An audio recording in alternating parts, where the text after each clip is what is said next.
Let me welcome you all to the Wilson Center. Delighted to start off this morning. It's good to see a number of the Einstein folks that I've gotten to know over the years. Let me just, as part of the welcome, mention that we are going to videotape today's session, and then we will post it on our web, because there were a lot of people who wanted to be here that couldn't, and we will get the word around that as soon as we're able to get it up. And we talked with Catherine, who, of course, I'm not surprised you guys are way ahead of the game with Facebook and Twitter and so forth, but there'll be some link to our website as well. Let me introduce myself. I'm Kent Hughes. I run a program here, Program on America and the Global Economy. And part of our focus is what's the long-term future of America and the American economy. And there are lots of strengths. And however, if you look at the key to the future and an area in which we have both strengths and weaknesses, it certainly drives you to think about K-12 education. We have had the benefit of learning a great deal from Einstein Fellows in the past, and we will again this morning. But before I turn to the panel, I just wanted to say a bit about the Wilson Center for those of you who are new to us here. The Wilson Center was established by Congress in 1968 as a living memorial to Woodrow Wilson. They decided against yet another monument or a marble statue. And in setting up a living memorial, they wanted us to capture both sides of Wilson's life. Wilson had been is the only American president to have had a PhD. In his era, he was quite a prominent political scientist, went on to be president of Princeton, then governor of New Jersey, and a two-term president. It was a very consequential presidency that the Federal Reserve was established. Women got the right to vote during his time in office, something that he actually thought initially should be part of the state's responsibility, but in the end he supported it. The income tax was adopted during his administration. We don't stress that all that much at the Wilson Center here. And we, to try and capture both sides of his life, Congress wanted us to bring together the people who are really doing some of the best thinking about policy and the direction of the country, together with people who are influencing policy or actually making policy. One of the things I oversee here is a Wilson Center on the Hill program, and we've had Einstein Fellows participate in the past. We found that if you want to really get your message to the Hill, you have to go to the Hill to really do it. Today we are just blessed with a very rich panel with a great deal of experience. And one of the things I learned in talking with the Einstein Fellows is they're not only very picked because they've been so good in the classroom, but just to a person they've reflected on the system, what works, what doesn't, how might we make it better, what are the new trends, a whole host of questions that certainly have informed the kind of research and programming that we want to do here. As I said, that we've looked at the strengths and some of the weaknesses here in the K-12 system, and there are fabulous schools. I often note that if you were to go just 3 or 4 miles from here into Northern Virginia, you'd find Thomas Jefferson. This is a magnet school, math science focus. It was the first school in the world to have its own supercomputer. And yet you could go 2 or 3 miles from where we are here into the District of Columbia, and you'd find some schools where half the children don't graduate, and in many cases half of those who do are not really prepared for the 21st century reality. And in many ways, as the people focus more on a knowledge economy, math and science are elements of that knowledge economy. More and more emphasis on needing a post-high school graduate education of some kind of specialty. Doesn't mean that you have to get a PhD, but all kinds of specialties really do require this kind of more mathematical science thinking. And I know if my bias were, I'd have everybody in high school take a statistics class, because the press coverage of statistics is nothing if not confusing and incomplete. Well, we've posed a number of questions to our panel, and I want to we'll go through those as part of our discussion. And as I was thinking this morning, there were sort of general ones that occurred to me. Certainly this focus on the medical model, by which really we mean a heavy emphasis on experience, and then the kind of mentoring that you would find in a hospital setting. That when you're an intern in a hospital, you're not suddenly just turned loose on a class or a set of patients. You have doctors coming by and say, look at this, look at that, here's what you need to try, that kind of thing. And in addition to the questions that we posed, I'm also increasingly curious about how teachers can take advantage of the growing array of after-school activities, many of which I think do lend themselves to in-classroom education. I just noticed in this morning's Washington Post, there's some coverage of Herndon High School students. Herndon is in Northern Virginia, and they're rushing to finish their robot for a FIRST Robotics competition, because as you may know, we suffered through a record Washington snow, and the world in Washington was just shut down for a week or more. And I've just wondered if, thinking of FIRST Robotics, in which I've been personally active for a long time, if it doesn't lend itself not only to math science classes, but as they become entrepreneurial, maybe to even business classes, or there's such an emphasis on being able to communicate your ideas, both technical and otherwise, that maybe there's elements of an English class as well. So that's one of the other questions that I wanted to pose. You have the panelists' bios. I'm just going to introduce them very briefly. I've asked them just to spend a minute or two kind of introducing themselves and giving kind of an overall sense of this medical model idea. And then they're going to go through the series of questions we posed to them as a way of kind of structuring the discussion. I'm going to do it in typical grade school fashion here, although since I'm not as tall as I wish I were, I'm sure I'm still scarred by the grade school experience where they thought it looked nice to have everybody march in by height. And for many years, I led every parade, so I don't know what that's done to my adult personality. Well, alphabetical order, we have Jonathan Davies, who is, being a country boy from Oregon, I'm delighted to say teaches at West Lynn, Oregon. Tracy Adu, who has a very interesting experience, having taught really in 3 different school systems. I think, is it Gabon, France, and then, of course, the United States? Actually, I taught in French international schools in Gabon, so I've taught in 3 systems. 3 systems, Gabonese, French, and U.S. And I want to point out I'm from Washington State, not Washington, D.C. Oh, well, as a native Northwesterner, I'm delighted to have you here. And Camise Mattis. It's actually Kamsi. Kamsi. Oh, I beg your pardon. That's all right. Kamsi, so the I disappears, sort It's of. actually right here and wrong here. Oh, You know, well. just as you've been leading the parade through grade school, I've had Camise and Kamsi mixed up for my whole life. Kamsi, a math teacher in New York, and has done a lot with establishing a new day academy, a new school, and is back now, I think, teaching algebra. Is that right? Yes. And then Dennis Newell, is a middle school math and science teacher in Kansas, right in the heartland there, and does a lot with setting up models for problem-based learning, which, again, made me think of FIRST Robotics when I read that. And actually, I don't teach math and science. I'm an industrial arts teacher now. Oh, really? Where math science plays a very different role than it did when I think I was in high school. I remember reading about the disappearance of the so-called shade tree mechanic, and how demanding being an auto mechanic is now, with parts changing, computers are key. GM, in its more robust days, was the largest single market for semiconductors in the United States, so it's a different world. And we're delighted to welcome Nancy Spillane. No relation to Mickey Spillane, I don't think. A high school chemistry teacher in Connecticut, and has experience at the Williams School, which is an independent day school as well as in the public schools.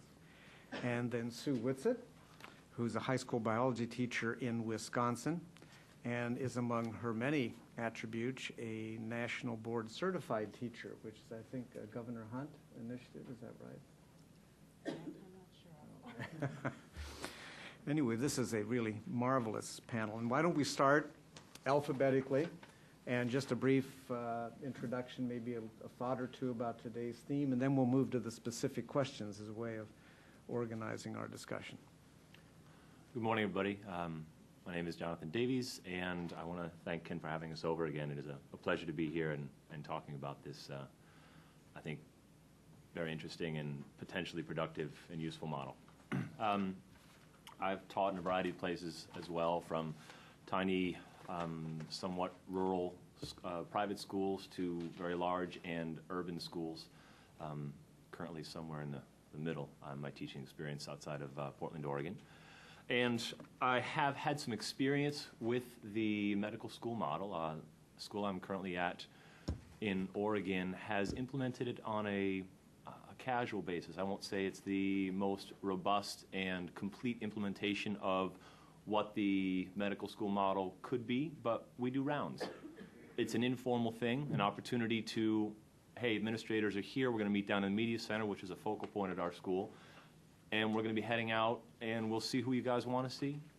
We'll spend time in this teacher or that teacher's room for, 10, 15, 20 minutes, and move on to another, and hopefully have a little debrief at the end, which I think we'll come back to, and talking about that time to discuss afterwards is quite important.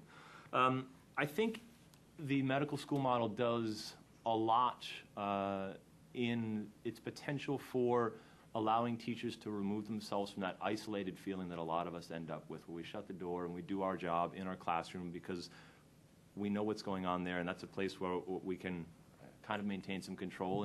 And while we might want to get out and we might want to cross-fertilize with some of our colleagues, the structure is not always there. And I think this provides a structure and a routine for that to happen. I think it also provides a wonderful way, although the current school I'm at doesn't do a lot with, we do have student teachers and pre-service teachers in our school from time to time. It's not a steady part of it. When I was in the San Francisco Bay Area teaching there at a large urban school, we had a lot of intern teachers who were in the process of getting their credentialing and taught 2 or 3 periods for the full year. They were kind of from day one, they had a couple of classes. They had a mentor, teacher with whom they worked. And as a cohort, they got together. And I think this is something that could really richly enhance that model, where you already have a group in a situation together. And I think that would be precipitated out of a larger school system where you have a kind of a critical mass for that to happen. But where you can get that chance to see effective teaching, or, as I think we can probably all attest to, the values of seeing some less than effective teaching. Not necessarily that the teacher is ineffective, but all of us have our fortes and things that we are still working on. And I think that is an opportunity for that. I think one thing that really has to happen, it's almost a catch-22 for the effective implementation of this, is an atmosphere of openness and collegiality within the school system, that people are willing to check their egos, to go out and say, hey, I could learn from watching my colleagues, and at the same time to open your classroom to having an informal influx of administrators and colleagues coming in to observe you teaching, and to know that we're all in this to better serve the students, to become better teachers, to optimize the things that each of us does well, to collectively move forward, that it has the real potential to improve a school and the atmosphere and the effectiveness of that school, but at the same time, without going into it with some kind of openness and willingness to check an ego at the door, that could be a barrier to its effective implementation. All right, I think I can leave it with that for now. Tracy? Good morning. Thank you so much for coming out this morning, and thank you very much to Dr. Hughes for inviting us. I greatly appreciate the opportunity to talk on this subject. Before coming to Washington, D.C., for the past 5 years, I've worked in the Renton School District in the state of Washington. The Renton School District is a very special place, and they're doing very wonderful things there. The Renton School District is characterized with 3 different hills. One hill is more affluent, with less racial and ethnic diversity and less socioeconomic, I should say low socioeconomic status. One hill is in between, and then the other hill has very high racial and ethnic diversity and has low socioeconomic status. And I worked on the hill with the low socioeconomic status students, particularly in a middle school in which we just had a lot of diversity, a lot of languages, a lot of kids from a wide variety of backgrounds. It was a Title I school. And I want to point this out, even though we often had trouble making AYP, it was a wonderful place to work with very hardworking teachers, a great administration, and a lot of really good things happening for working towards the improvement in student learning. I want to say that because a lot of times we may have an impression that when a school is not making AYP, that it's a dysfunctional school. So I'd like to challenge that thought, first of all.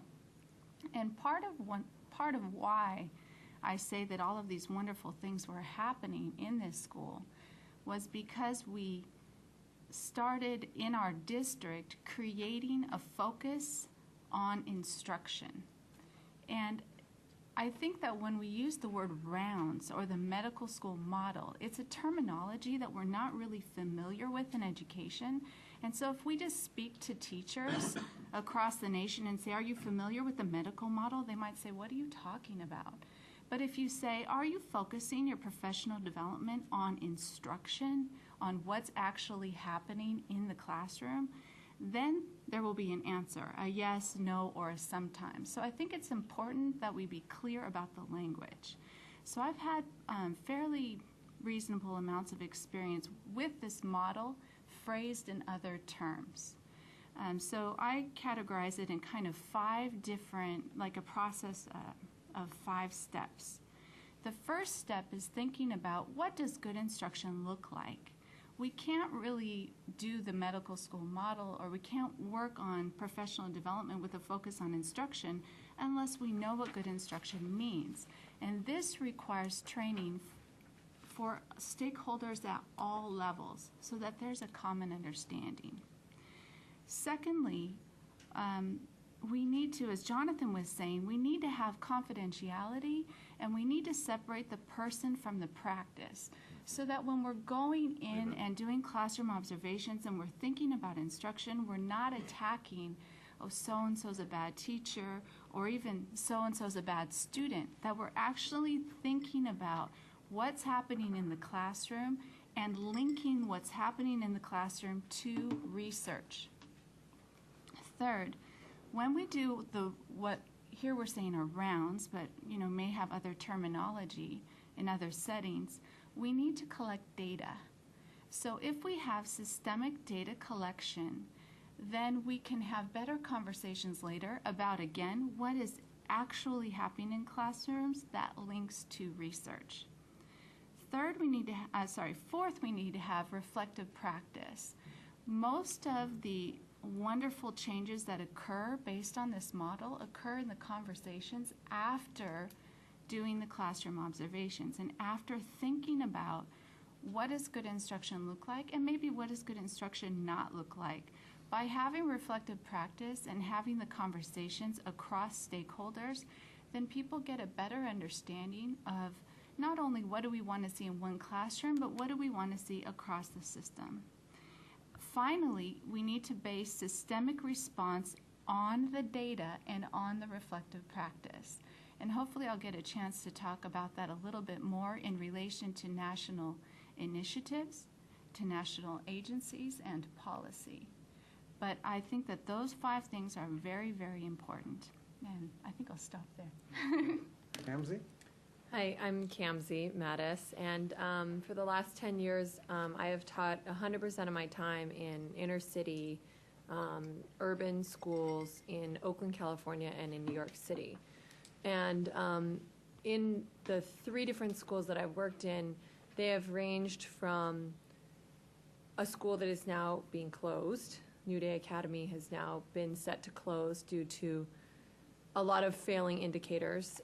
It is one of many that Joel Klein has decided to close recently. There was a lot of press about it recently, if you've been watching New York City school politics at all, to a school that is consistently rated in the top 10% of New York City public schools, and also in a school that started out with the first round of IIUSP grants, the Underperforming Schools Project grants, and we were given 3 years and a kill deadline. You know, either you turn it around or everybody's fired. So my experience with education from the very minute I walked in the door was that of school reform. So there was no time. I had absolutely no teacher preparation. I was brought in from emergency credential. I called my mom, who had been a teacher, and called my friends who were teachers and said, can you give me anything? I don't even have a textbook. I don't know what I'm doing. And unfortunately, I was like an intern in an emergency room with no mentor. And so I was performing massive surgeries and not doing any sutures. I was not getting to practice on like pig's feet or anything. I was there with kids in the classroom from day one. And luckily, I maintained my time in the classroom and stayed, because I do think that the major difference that between the concept of the medical school preparation and the concept of what we hope happens in teacher preparation is that of focusing on practice. And from what I know of the medical school model, the focus is on the practice and on the practice, the knowledge of practice and the professional norms around what actually happens during procedures, during interactions with patients. And there was very little of that in my preparation to become a teacher. And then additionally, in preparing many student teachers over the last 10 years, I'm pushing the practice. I'm pushing the, how do you ask the question, you know, what does the actual task look like? When you write comments on a student's paper, what are you writing? Are you writing nice job? Are you writing good work? Are you writing something that they can use? And the colleges of education from which these student teachers were coming were not necessarily pushing that. They were pushing planning. And so that's where I come into this, is that my experience with any sort of peer review system, any sort of walkthroughs, we call them, not rounds, has been around planning and around unit planning and around backwards planning and around essential question design and around vertical alignment and all these other key words that have to do with what the teacher does and not with what the student is doing. So for my interest in this and my passion in this is because I see this coming down to a question of equity. And it's exactly what Dr. Hughes said in his introduction about the difference between, you know, district schools where 50% of the students aren't graduating and Thomas Jefferson. And that gets to me like this because I've worked at both types, but it also gets to me that within a school there is such a lack of coherence about what is happening classroom by classroom, teacher by teacher. I've been fortunate in the last 4 years to be the only algebra teacher at my school. So algebra is taught the way I teach it. So there's no other experience. You're in algebra, you get Kamsi Mattis algebra. But I've also taught at schools that are very large, and there's multiple teachers teaching the same subject to the same students. And if you walk into any one of those classrooms on a given day, despite the fact that they might be teaching lesson 3.7, pages 25 through 27, it is happening in very different ways. And the actual interaction that goes on between teachers and amongst students and the teacher, even within the same school building, is so inconsistent in our country. And I think a lot of it is just this lack of what Jonathan said, this idea of openness. And there is not a consistent method by which teachers are encouraged to look at the task that the students are being asked to do. We are kind of iffy on our observation. In preparing for this talk, I went and looked up all the observations that I've ever gotten in the last year. I've kept them. And they say things like, Effect of character and personality growth on pupils. Check. Satisfactory. You know, maintenance of wholesome classroom atmosphere. Check. Satisfactory.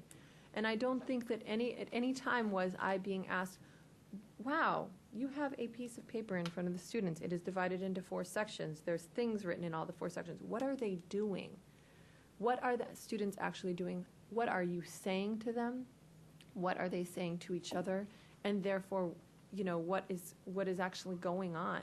And I think that that's something that we need to focus on if we're going to try to build equity amongst the Thomas Jeffersons and the non-Thomas Jefferson high schools of the world, but also classroom by classroom to make sure that students are the center and that instruction, just as Tracy said, is the focus. Dennis? My name's Dennis Newell, and again, I'd like to extend appreciation for everyone who brought us here today. I'm from Kansas, and you know, I haven't taught a lesson for the last 6 months, and I don't feel very comfortable sitting down. I never sit down in my classroom, so if I kind of squirm around in this seat, it's probably because I'm going to hop up and walk around the room or something. So I'll try to have my seatbelt on even though it's not here. The last 30 years, I've taught in a rural community at the same school, and you'd probably say that a lot of things probably didn't change, and it's very far from that particular concept. In 1991, we saw our minority students around 17%. In 2009, our minority is now our majority.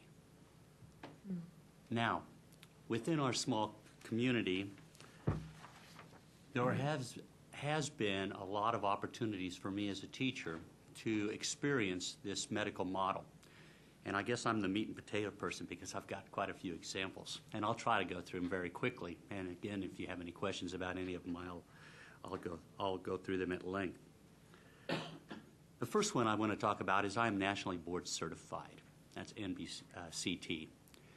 And if you don't know what that means, a quick summary, it just simply says it's a 1 to 3 year process. It's on a national level. And you produce a portfolio of 10 different items, lessons and videos that match you to a certain rubric, high to low, and you are peer reviewed. And if you are successful, then you get this national board certification in a specific area. Doctors are also national board certified. I think that's a commonality. On a subject that is kind of a subset, I was able to participate in the Department of Energy ACTS program, Academies Creating Teacher Scientists. Unfortunately, that program has not been continued in its present form, or at least the form that I experienced it. But one of the requirements was that teachers, at the end of their month-long adventure, and I call it an adventure because not many of us had been to a national lab or experienced the cutting-edge technology that was available in those labs, at least not my science room. We created these modules, which were mini versions of the National Board Certification. And so if anyone did one of those modules, they were on their first step to actually completing a national board certification. Now, let's go back a little bit and talk about my community again. We happen to be very fortunate to have a teachers college in our local university. And one of the things that I have experienced directly with them is their involvement in the professional development school. The professional development school, called PDS, is a 5-year program. The students are handpicked. They're deciding where they want to go, and they start in their freshman year. At my middle school, where I taught, we hosted a group of those. There was 5 students, and they came and spent the entire day or parts of days in my classroom, in our team's classroom. And those students rotated, much like interns would at a hospital, I suppose, to each discipline. And the discipline was math and science, computers, social studies. They not only had to teach their discipline, but they had to assist and find different methodology and pedagogy to teach other subjects as well. It was more of an interdisciplinary approach. Now, we had those students until they graduated, and then the following year, some of them actually came into the system and for the first half year were partnered with a mentor teacher. And so that was a very interesting model that we had there. On the same line, others, regular education students, were required to write something called a teacher work sample. It comes from the University of Oregon, I believe, which eventually became our state model. Every teacher was required, every teacher requiring certification was required to write this teacher work sample. And again, I mention this only because the teacher work sample was, in effect, a beginning step toward national board certification. It followed that same model. I think I better be quiet because I think I'm going to let Nancy talk now. So, if you have any questions, I can talk more about those particular topics. But thank you for your time. Thank you. And- Nancy? Again, thank you to everyone for being here, and thank you, Dr. Hughes, for hosting us. I'm going to speak from the private school perspective. I went to a public university, and I did my teacher training a while back, unlike some of the other people on the panel here. And my teacher training was fairly typical. I went through my undergraduate subject matter, and then I did a couple of observations. I did student teaching in one classroom, and then I was tossed into the world to teach. And I felt incredibly underprepared for what I was expected to do. I was given a book and a classroom, and I happened to be next door to somebody who was teaching the same courses as I was, and she helped me through that first year. I don't know what I would have done if she hadn't been there. It would have been an incredible challenge. In the school that I'm in right now, our incoming teachers have a very different experience, I think. In the private school, many teachers are not required to be certified. Many have not done student teaching. Some come from alternative routes to certification, so some do have a teaching background, but often we'll take someone right out of college who maybe has done summer camps, but someone who has a good background education in the field that they're being asked to teach. So these people need a lot of support when they come in, and they do get it. They're assigned within our departments, which are fairly small. They would be assigned a mentor, often the department head, who's responsible for making sure that they have all of the content materials they have. But then there are regular conversations throughout on how something might be taught, how a certain subject might be approached. And there isn't only support within the department so that you're learning from someone who's teaching the content that you are, but there's support throughout the school. So if someone is having difficulty teaching 7th graders, it's possible to ask any other 7th grade teacher, and that other teacher will be there to help you. I think the main benefit of this is a constant conversation with other teachers, so that whenever there's struggle, there's somebody there to assist. The problems are the same, though, in that each teacher has an individual classroom, and often nobody's there to watch unless they're being invited in. So I think that it's really a benefit to have someone assigned to go in and observe and then make commentary and converse afterwards. But I think the support of having a group, we meet regularly to talk about students, like every week, and that weekly conversation isn't just, why is Johnny having trouble, but how can we help, what are the kinds of teaching that we can do to help this student improve? And then we have weekly meetings within the department, and almost every one of our subjects is taught by more than one person. So even though I'm mostly a chemistry teacher, I might also teach a life science class, and there's another teacher teaching both the chemistry and the life science. So we can have those constant conversations, which are helpful in making us better. So even though we don't have anything that's actually called a medical school model, I think we have a lot of the kinds of interactions that are typical of that kind of approach. Thank you. Sue? Good morning. I would like to also thank everyone for being here this morning and to thank Dr. Hughes for this opportunity to have us come and speak with you. I'm one of the old teachers. Over 30 years ago, I began my profession in a Catholic school. In a Catholic school that only had a faculty of 14. I came out of college very young. I was put into a part-time teaching position, and I really didn't have anybody to talk to about science because I was in a Catholic school with many nuns who still were teaching at that time. It was very different. I quit after my first year. I signed up and I was going to go back and do research in biology. I hated teaching. Luckily, there was a 8th grade teacher who was a layperson, and she became a principal. And she said, "You know how to teach. I want you to stay." I stayed 4 more years there, quit again, and went back to get my master's degree. I ended up in my current school district, and I've been in my current school district for 23 years.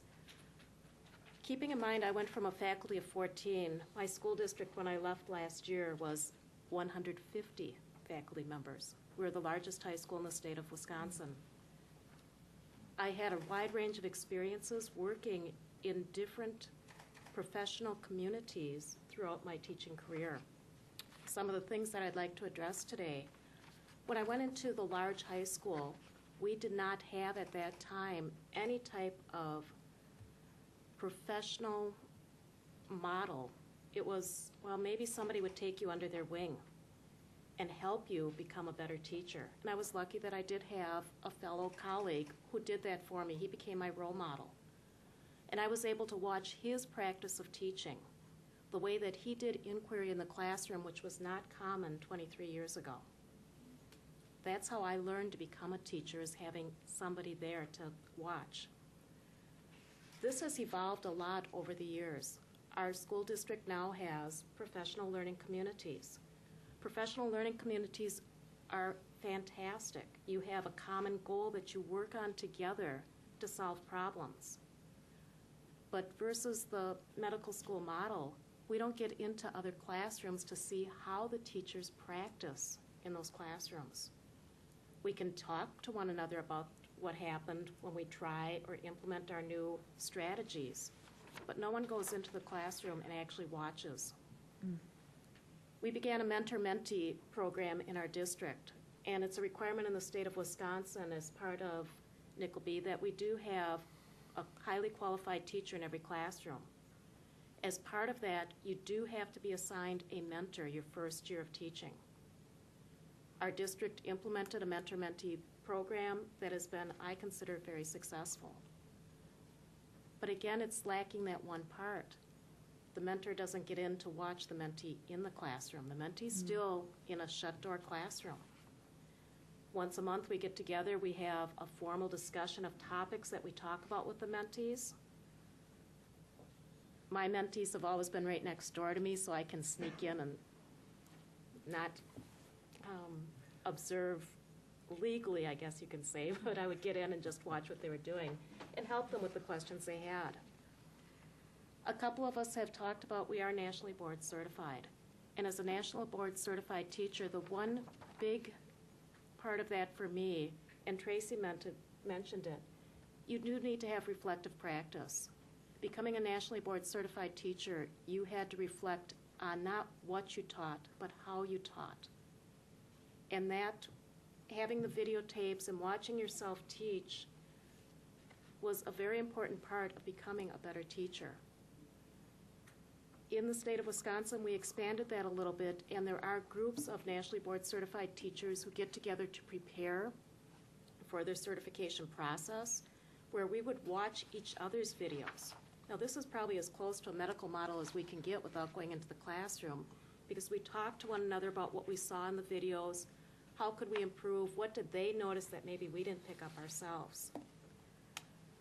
The state of Wisconsin has gone to a new way to certify teachers using professional development plans. Rather than just going back and getting credits, you can opt in, and new teachers now have to do this, a professional development plan, where they do have to meet with a team of teachers in order to become recertified or to get the license. You have to document and collect data on everything you do. It's very similar to the National Board certification process, where you look at standards and collect evidence to show that you have met those standards.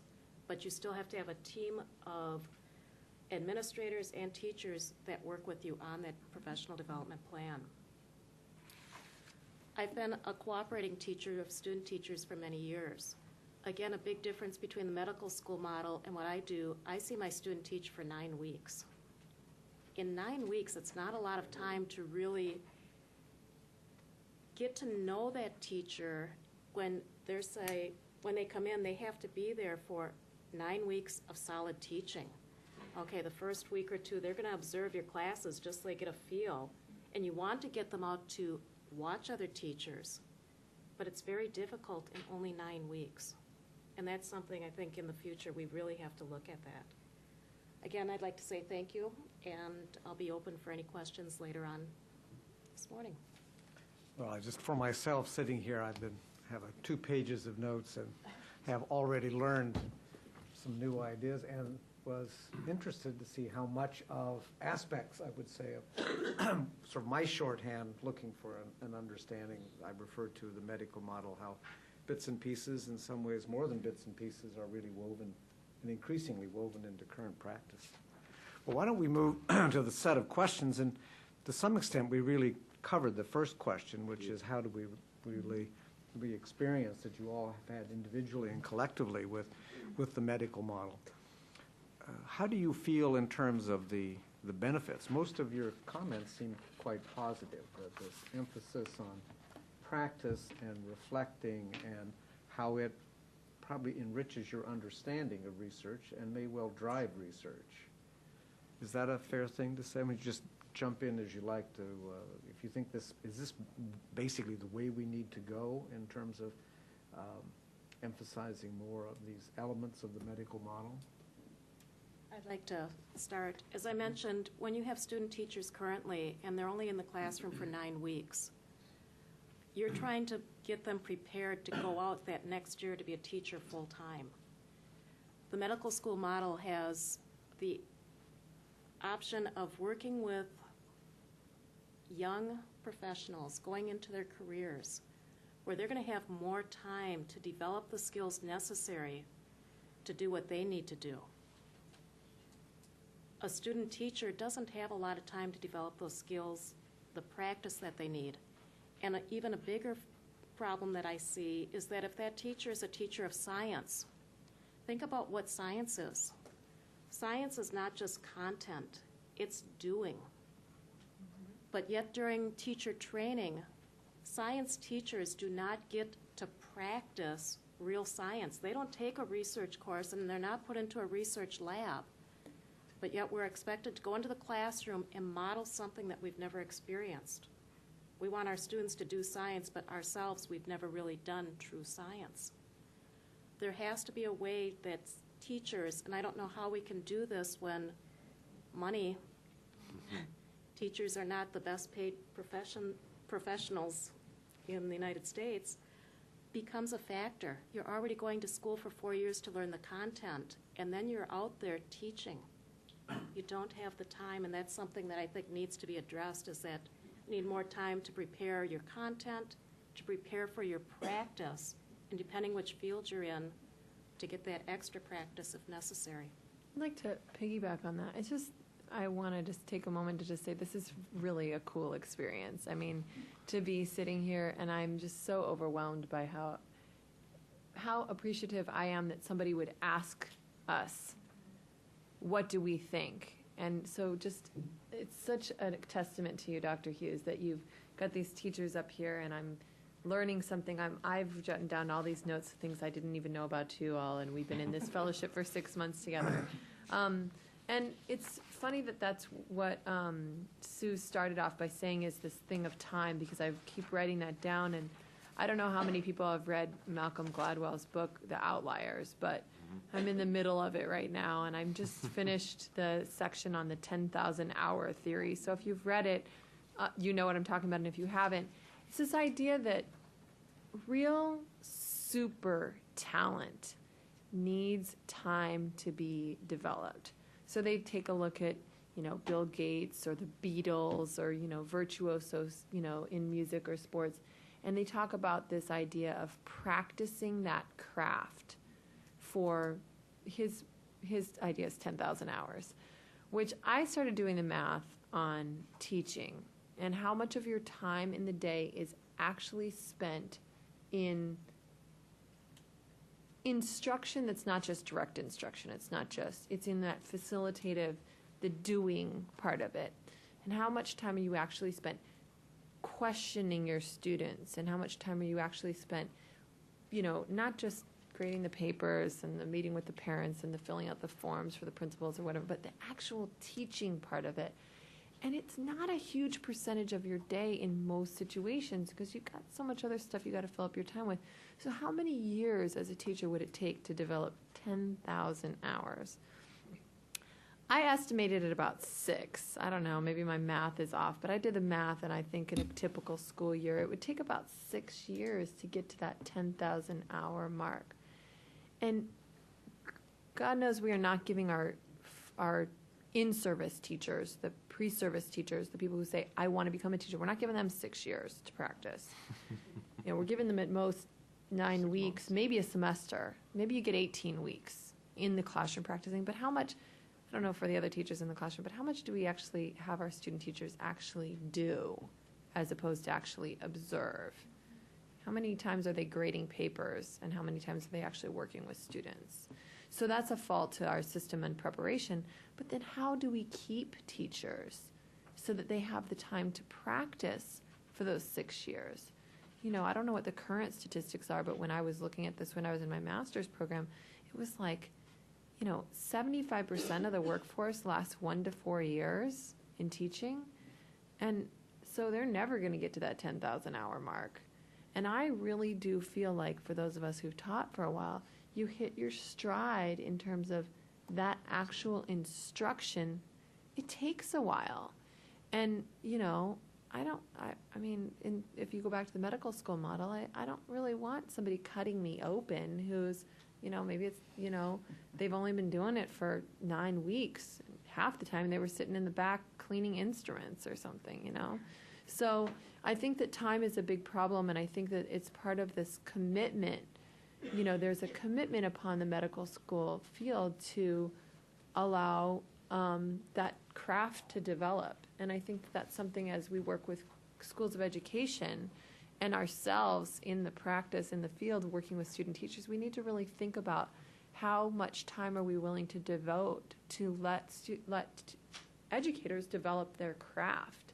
And then again, what Tracy said, which is so important, is what does good teaching look like? What does good instruction look like? How would you know it if you saw it? And that requires that training that she was talking about, which also requires time and, of course, money. I'd like to jump in since she just said my name. Tracy. Perfect timing. Perfect timing. But going back to Dr. Hughes' question, should we go this route? Is this the route that we should pursue?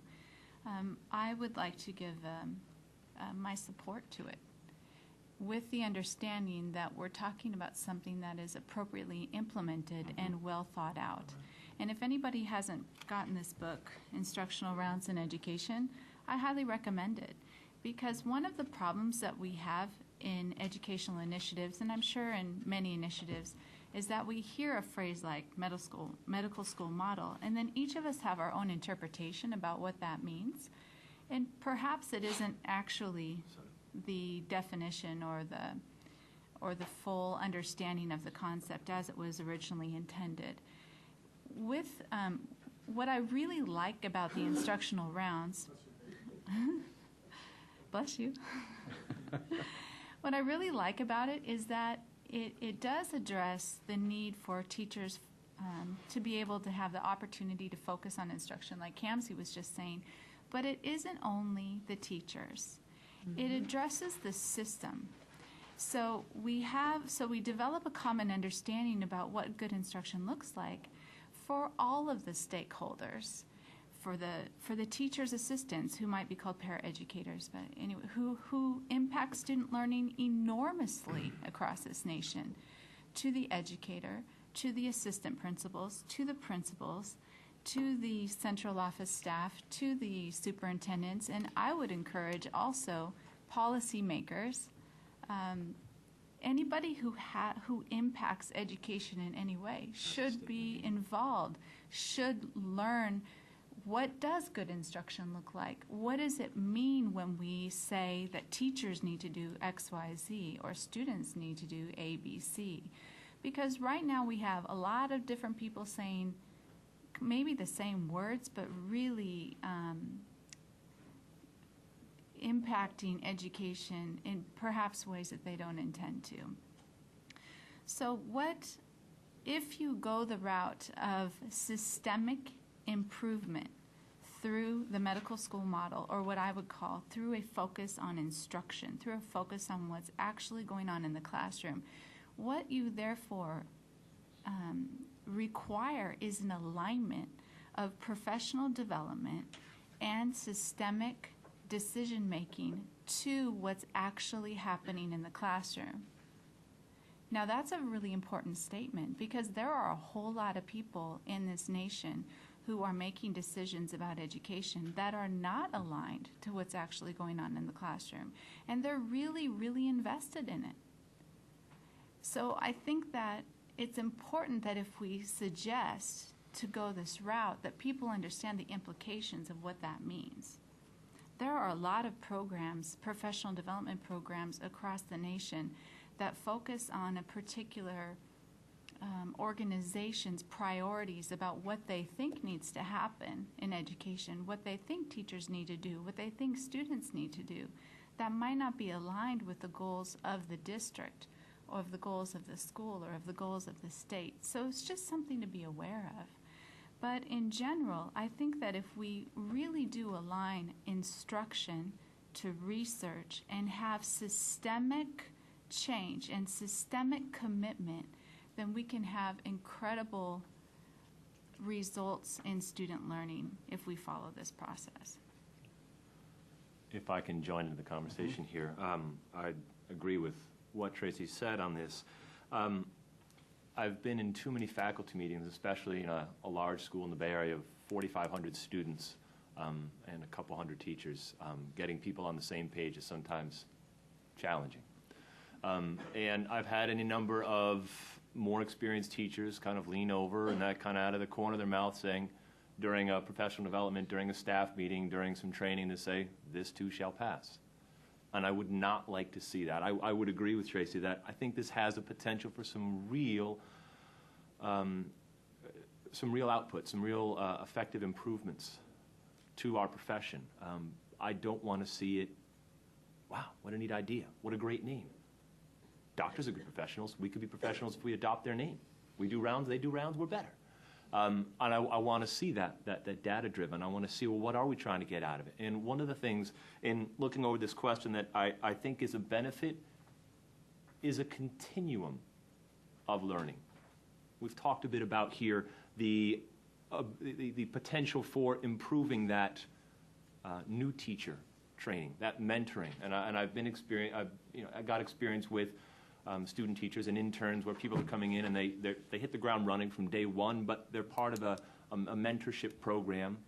I've been at a school where you are tied not for a year, but 2 or 3 years to a mentor teacher. I'll freely admit, I don't want to watch videos of myself in my first year of teaching. I don't. Kind of mentally going through what Kamsi said about 10,000 hours. And I went through, okay, 6 years. And I clocked through that and said, yeah, that's actually about right. That's where I became what I would say was an effective teacher. And I kind of feel now I'm at this point where, as an Einstein Fellow, as a leader in my district and school, I know I'm a good teacher, but I'm kind of that metacognitive place is, why am I a good teacher? What particular things? And I think the National Board Certification speaks a lot to that. You got to stop and you got to think about that. And we've talked about administrators too, and talking about my idea about the continuum of learning that this offers. I didn't bring my teacher administrative evaluations cross country with me, Kamsi, but they're the same thing. You know, like I get another good, you know, review from my administrator, and I learn absolutely nothing. I don't, you know, good job. It tells our students nothing, and it tells us nothing. And again, knowing that I'm a good teacher, I have administrator bringing in other teachers from the building to observe me teach, bringing in maybe somebody from the school board or from the central office. I'm flattered, that's great. I have that kind of anyone at any time is welcome in my classroom attitude. It's great to have people come in. Why did you come in? What was it about my teaching, my student behavior, the outputs? What are you looking for? What are you hoping to get out of that? That's great. You can tell me 9 things that you saw going well, the students were learning. I want to know the one thing that you said, and I'd like to see improvement on. I don't want to leave that to chance. I've had the opportunity through this rounds process to observe other teachers in my buildings who are good, who know they're good, and wow, they know exactly what they're doing and why they're doing it. And when it is well orchestrated, it is beautiful. We are part of a profession, and I think all of us can speak to there's an element of it being a craft. And that's valuable. It's not something that is taught in a classroom. You can learn the pedagogy, and you can learn the planning and all of that, and until you get your feet wet, which is usually, I think, head first in teaching, you're not going to really get the experience practicing that to accrue those 10,000 hours. On that continuum of learning idea, I think it not only holds the potential for instructing new teachers, I think it is the opportunity for us to have that openness and availability to continually improve. I don't know how many older teachers have the opportunity to learn something about technology from younger teachers and opening that. I got a lot to learn from younger teachers in my school who are a lot more familiar with technology than I am. Not quite a Luddite, although some of you guys with iPhones might disagree. I think, too, it offers the opportunity for students to see us as learners, for our students to know that I don't know it all. I want to come in and see how I can do better to help you along that much better. And again, I think it would go back to the younger teachers, to the new to the profession, to say, even those of us that have been in this for 10 or 15 or 20 or 30 years still have something to do, to learn, and still will value that towards that all of us on that continuum. And to come back to that administrator thing, I think administrators can learn a lot.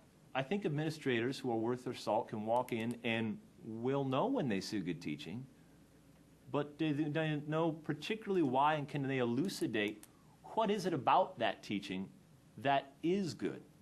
What happened purposely? What happened, I don't want to say accidentally, but accidentally or just as a nature of that person's personality or composure, and what of that can be picked apart and demonstrated to other administrators.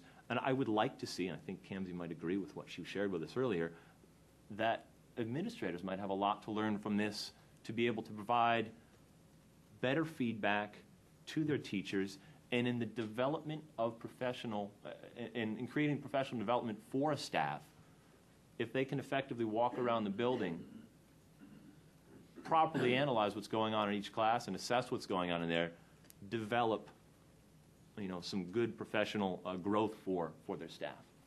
So I offer that up as far as what benefits there might be. I would like to talk about a few things, some personal experiences here. Talking about what Kamsi said about 10,000 hours, I think that's an interesting concept. My own experience, my teaching, I have one of those magical K through 9 Kansas teaching certificates, any subject. That's how old I am. So they don't give those out anymore. But so the first 20 years I taught math, algebra, and computers. And in our rural community, we couldn't find a science teacher. And I was on the hiring committee, and after 5 applicants said no, I volunteered for that position. And as a new science teacher, I kept thinking to myself, well, I walked into the principal and said, hey, can you let me interview for the position? He said no. And I'm thinking, okay. He goes, it's yours. And at that point, I knew I was over my head, because I hadn't taught science. I hadn't had any science for 20 years, at least from the university level, the model from the university level. But I was able to get some of those experiences back, laboratory experiences, by attending universities and attending other professional development. And in my 3rd year of teaching science, that's when I applied for my national board certification, figuring that I had enough content and enough of what I needed, pedagogy, to do that. And I'm not proud to admit, but I am proud to admit, it took me 17 videos to create one video before I could look at that video and say, yes, that is what I think true teaching is. And of all of those things, it happened to me again. Because after 5 years of teaching science, my principal came in and said, I need you to take over the industrial ed department. And I need you to rewrite the curriculum and redo it. And I thought to myself, am I ready to go back and start this journey again? Because it took me 3 years before I really got settled and really knew what I was doing and confident in what I was doing. And there were a lot of times in the first 3 years where I'd say to the kids, I don't know that answer. Let's go find it together. Mm-hmm. And I found that was a great tool in not only trying to say, we're not limited by a set of knowledge. When I was a kid, the 24 encyclopedias. There's a whole world. There's a whole world called the internet, and that has changed the whole way of learning. Now, I'd like to talk about why medicine is not education, but I think that's question 3, so I'll just hold off and quit right there.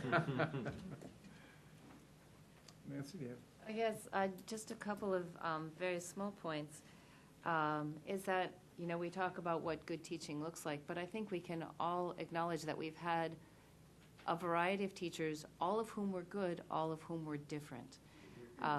And I think it's important for a new teacher coming out of a teacher training program to realize that there are all kinds of good education. And by seeing more than a single mentor teacher, they get to see what's good in each one of those and incorporate the things that they see are best for themselves. Like, how can I use what I've seen in each one of these teachers to make me a better educator? And then the other thing I just wanted to talk about briefly is that what a medical school model does is it allows us to use, or at least to have different sort of levels of teachers. I think a lot of us who are teachers, we come into teaching, and there's really no place to go beyond teaching except to administration. And within the medical school model, you're utilizing each level of success. You have your first-year teachers. You have your second-year teachers who can help the first-year teacher say, well, this is what a first year is like, and these are things that help me get through. And you can use your master teachers within that same thing. And maybe there's a way that we can create a way for a teacher to move up that scale so that somehow the teacher has something to aspire to that's more than becoming an administrator, because really one of the worst things that can happen is to take an outstanding teacher and take them completely out of the classroom. So that's it. Well, let's go to that next question, which was, well, I guess a couple questions maybe intertwined. Does it make a difference at what level we're talking about? Would this same kind of, as a shorthand medical model, work in elementary school as it would in high school? Would there be simply a different approach, different kind of mentoring? And what are the drawbacks? What are the limitations, maybe, would be a way to say it. I can start. There was a hint that you had some I know, questions. it was all right.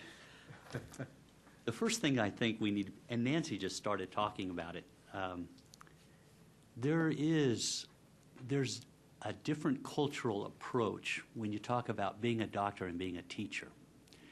The entire processes of being a doctor, it's going to get you to a stage that you know that you can be a doctor for the rest of your life. It's a lifelong commitment. I don't see teaching within our culture or society as that commitment. I see that you can go be a teacher for a while and you can stop and then you can come back and be a teacher. I see that anytime if somebody offers you more money, you can go do some research or something of the same. But the idea that medicine, the entire idea of medicine is the end result. You go to the doctor and you say, hey, I've got a thorn in my finger, fix it. I don't think we can use education or see education in that same light. I don't think that we necessarily want students just to have the end result. I think No Child Left Behind and some of the other things that are happening with the testing has proven that doesn't necessarily make educated students. We need to worry more about the process in education than they do in the medical field. The last thing I'm going to say, even though I could go on, is I think that within the medical community, there is a limiting factor for innovation. We cannot allow that to happen in education. I think innovation in education comes from the fact that there are chosen people, and I shouldn't say chosen, there are people who choose the medicine to be in the medical role. Whereas in education, this is for everyone, and we cannot limit who it is that gets that education. A lot of times we talk about teacher evaluation, and I don't look at teacher evaluation as the end result. Some other people have mentioned it. I think what is important is that good instruction happens. Good instruction, because that's what we're there for. That's what education's there for. It's not that we're going to get a good evaluation. We want to be good instructors. We want to give that knowledge to our students, rather than just saying, how did I do on my evaluation? So I'm going to stop right there. I know somebody else has something to say. Thanks. Okay, well, I'll jump in. So going back, I think Dr. Hughes just asked two questions. You should all, even though we are talking about the medical model, Kent, it's fine. Oh, sorry. I have to Said to begin with. I have to tell you, I'm about to get my doctorate in 2 weeks, and so I'm all into doctor now. So. Well, you're earning it. That's absolutely right. Okay. What's your dissertation on? Well, my doctorate is in educational leadership from Seattle University, and I'm working on identity development in multiracial and multi-ethnic children. So, okay, so that's gotten me on another thought. Sorry, I didn't mean to distract you. Dissertation on the brain. Two questions that I heard. One was, what does this look like in different contexts? And the other question was, what are some of the challenges? Is that correct? Okay, so in the different contexts, I think this is a really interesting question.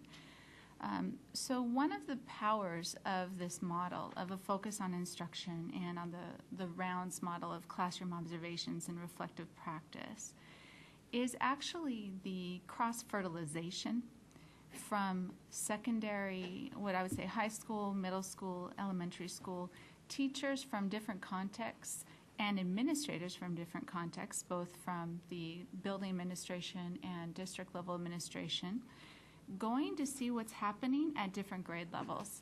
It's really, really amazing. So I'm more of a secondary type of person. I've been trained secondary. That's my certification is secondary. When I went and started doing observations in elementary school classrooms, I was really, really impressed and amazed with some of the skills that elementary school teachers have with things like differentiation of instruction, which can be really, really hard to learn, but they do it every day as a matter of course. As a secondary teacher, I can learn a lot from elementary school teachers about various pedagogical skills.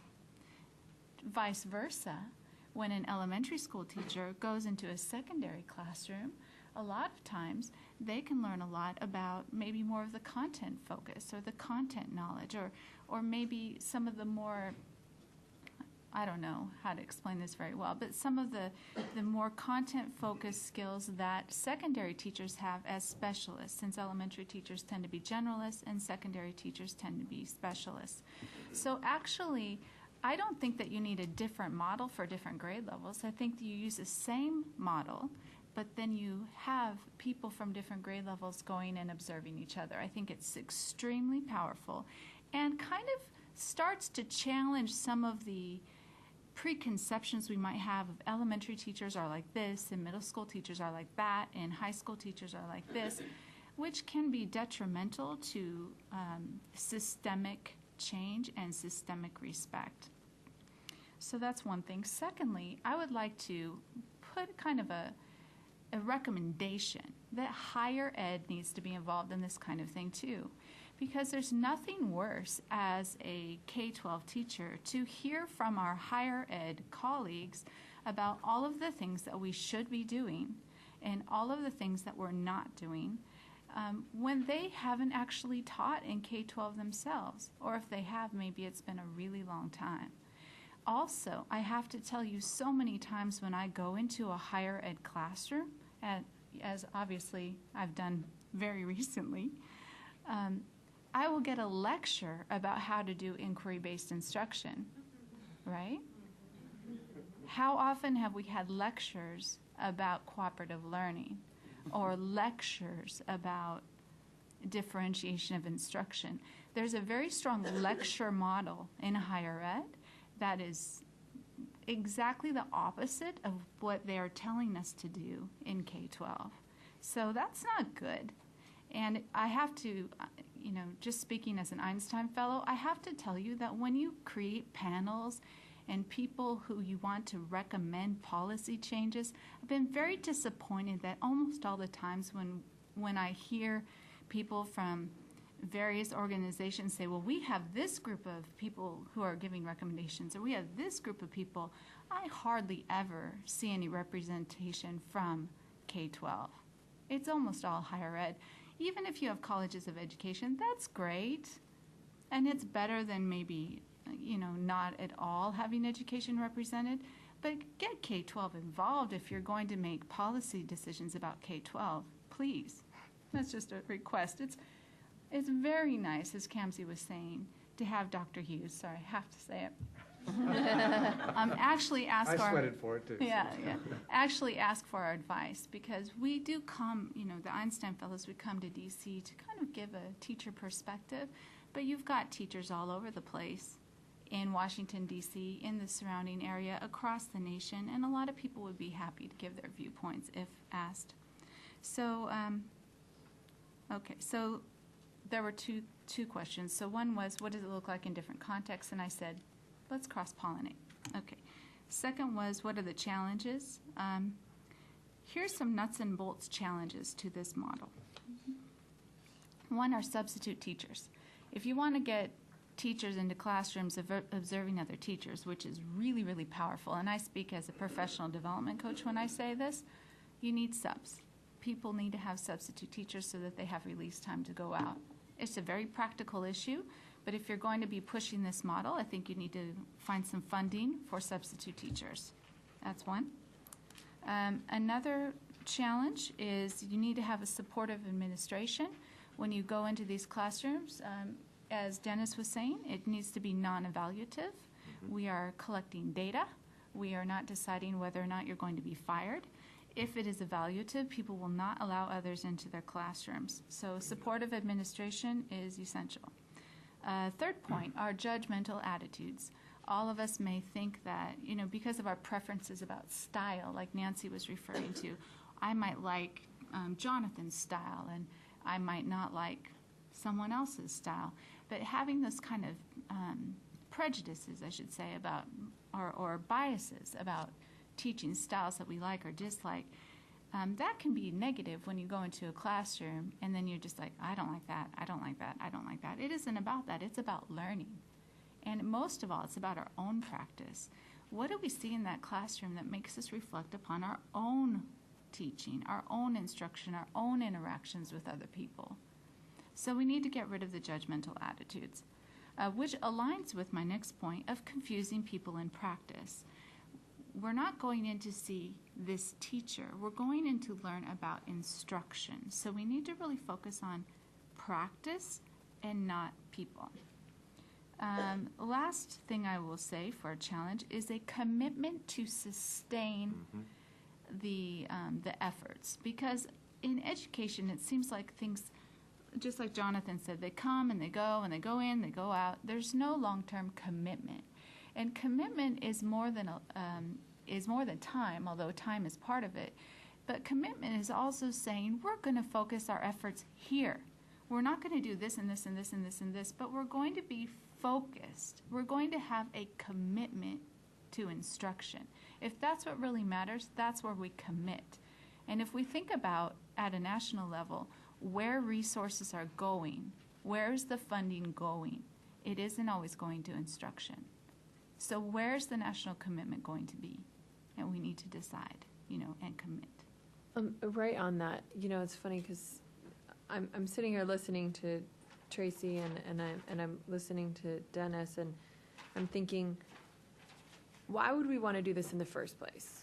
So all the people in this room are interested in this for whatever your own personal reasons are. I've been to, like everybody else, all the other Einstein Fellows, dozens of talks here in DC filled with people talking about education reform, this, and teacher preparation, that, and new assessments, this, and Common Core standards, that. And I always want to wonder, where are you coming from? What is your perspective? What's in it for you? Why do we even care about this? Why do we have a crisis? Why do we need to change? And for me, there's two things that need to change. Number one is that the inequity, it's Tracy eloquently put it, there's three hills. There's the affluent hill, there's the middle hill, there's the lower income hill, and that's within one district. And what I mentioned earlier when I was speaking is that there's those hills within a school. So you give me the worst school in the worst district, and I can find you the best teacher in that school because she or he exists. Because even within schools that are failing and need to be closed and need to be shut down, there's probably a pocket of excellence. Now, why is that pocket of excellence isolated? Because we are not, as Tracy has said multiple times, and it's like ringing in my head, systemic. And we are not strategic. And then what Dennis said, which is we are not encouraging of innovation. We are not systemically encouraging of innovation. And that directly plays upon two things. One is results, and the second is what Nancy said, which is what other roles could a teacher have? So one of the challenges is what results are we looking for? When you go and seek a doctor, like Dennis said, you are looking for either preventative medicine, you're going to get the prevention so you don't get the heart attack, or you're looking for corrective medicine. You have a clog, you need them to pull out that plaque, and you need to fix your heart. We are not in the same game with education. We are not doing just corrective or preventative. There is a very different goal when you send your 5-year-old off to kindergarten for that first time. You're asking for a lot as a parent when you entrust a child upon our K-12 public school system. You're asking for a lot of things. You're asking, should you teach them their letters and their writing and their colors? And then you're asking at a middle school level, you're asking them to form identity and to have social norms. And then you're asking for them to be specialists in different fields, multiple different fields, and amass content knowledge and be able to analyze and critically think and argue and discuss. And you're asking a lot of the education system, and it's not just fix this problem or prevent this problem. And I think that that's part of the issue, is that we're trying to fit education, which is not geared to the same end result, into something that does have a defined result. And my question to people here who are involved in policy or involved in think tanks or whatever it is, your panel or your organization is, what result are you looking for? Because it looks very different for all of us. You know, Tracy's saying we got to focus on instruction, and she said in her beginning remarks, I've been at schools that didn't meet AYP, and there were wonderful things going on. So what are those wonderful things? Maybe those are the results we need to look for. Maybe we need to spend some time thinking about what results are we looking for out of education. Because it's not just, we want a high school diploma. It's not just this sort of amorphous 21st century skills. You know, Kent, I'll say Kent because he asked. Kent and I were talking earlier about FIRST robotics, and he said, you know, I think everybody, you know, that we should take some of the lessons of FIRST robotics, or maybe everybody should take some sort of statistics class. And I'm thinking, well, everybody should take a computer science class. Students should know how their technology works. They shouldn't just check their iPhone. They should be able to manipulate their technology and create things instead of just use things. So there's all these different results that people want, and I think that's one of the biggest challenges. And the second challenge is, so what does the teacher do in all this? You know, the doctor's job, like Dennis said, is a lifetime job. If you want to become more specialized, or if you want to become the chief resident, or if you want to, you know, lead the hospital, or if you just want to have a small general private practice, that's a different role than for a teacher, because they're so defined. You go in and you teach and you close your door and you're in charge of these kids. Some schools have coaches. Some districts have lead teachers, but it is not a systemic approach towards teacher development. There's no chief resident teacher. There's some countries do have this model. I am told through my talks with my friends and my family who live in Australia that there is sort of this model of sort of, it's not a master teacher, it's almost like a resident teacher. And it's the teacher who's still got sort of a lab classroom, and they use it as sort of a lab classroom, and yet at the same time they're doing the mentoring and the rounds and the practice like that. So maybe that's a way to encourage results, keep teachers in schools in front of kids, with kids, and let teachers inform each other of their practice. But I think one of the major drawbacks to this whole thing is just, what is it that we're looking for? What do we want to do? I think the whole system needs to change. I think that across the board, the system is broken. I have worked within a system that is broken. And maybe there are elements of it that are not broken. But why is it that we have such stratification? Why is it that we have such inequity? Why is it that there's no goal to get us back? I'm here in New York, from New York City. New York City needs me in a classroom. No one's calling. No one's saying, Kamsi, come back. We got a school that needs you. You know, we don't have EMT teachers. Look at all these broken schools. Why aren't they saying, hey, you know what? You're an excellent science teacher. You're an excellent science teacher. You're an excellent history teacher. Let's go in and be triage. Let's go help these schools. Instead, we just close them. So I think that for me, this arouses a lot of issue of, what are you looking for? What are you trying to get out of it? And so I'd encourage everybody to think carefully about what's your role in this, which stakeholder are you, and what is it that you want to get out of this, and then we talk about what model to use. I think that that's really important for me. I'd like to add to this. One thing that I see that we haven't really addressed, as teachers, typically we are isolated in our classroom. And we do not take training to really talk to one another and to learn how to trust one another's ideas. Part of this, if such a model would come to be, you really need to have that training to learn to trust one another, to critique ideas, not critique the people. If you've taken supervision courses to have student teachers, you get a little bit of that training. If you become a mentor, you get a little bit of training. How do you establish a trusting relationship with your mentee? But if you're really looking at instructional rounds, if you're looking at the medical school model where people have to work together, that is not typically what a teacher does, because we are in the classroom by ourselves. Mm-hmm. So that would have to be one part of this, is just to make sure that everyone is on the same page and that you learn together to trust one another and the ideas that people present. Does that suggest that teacher's education might take a leaf out of what is now more common in business schools, or also, I think, in engineering and science curricula, where the people who are at least headed to doing, say, research in a company or doing work in a business are increasingly pushed to know how to work on teams, how to lead teams. Maybe that's an element that could be easily woven in to a teacher's college or to a college in general. I think, Kent, you asked about one of the challenges, and one of the challenges is, where does the change start? And I think the change has to start in higher education, because they're the ones who teach our teachers.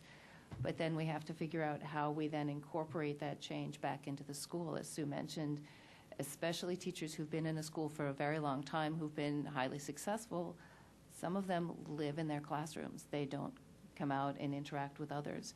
And they don't want to play. You know, I do this job, I do it well. I don't think I can get any better, and I certainly don't want to talk to anyone else. So I think you have to figure out, how do you bring those people out to converse and to help improve everybody, help bring people from the bottom up. And I just wanted to mention one thing about a real advantage. Tracy, you talked about the benefits of looking at elementary school, middle school, and high school, but there are also benefits of a science teacher going into an English classroom and seeing how that class is taught, or a history class, or a math class, and that they're very different. I went through my entire college curriculum. I don't think I went to any English classes, sadly. And so I had some idea of what teaching was like when I got into my classroom, and that's how I taught. And I remember the first time I went into an English teacher's classroom and said, wow, this is so different. This is so foreign from the way I teach. But there were elements of that teaching style that I could take back to my own classroom and make my own teaching better. So. In school, I'm sorry, please. I to comment on a few things. Dennis, you had talked about having a hard time sitting still, and I totally echo that. I also feeling hobbled a little bit that I can't run to a whiteboard to draw. I doodled some things here. And Nancy, you mentioned you think getting on to the from the higher ed is the way to get in. That's where the instruction is. I think each locality, be it school, be it district, be it state, is going to need to assess and find the on-ramp into this process, because I think it is going to be a process, and a cyclic one at that I'd like to just briefly mention. But find the on-ramp that's appropriate, or multiple on-ramps, and I think various educators or various schools within a district might all find a different way.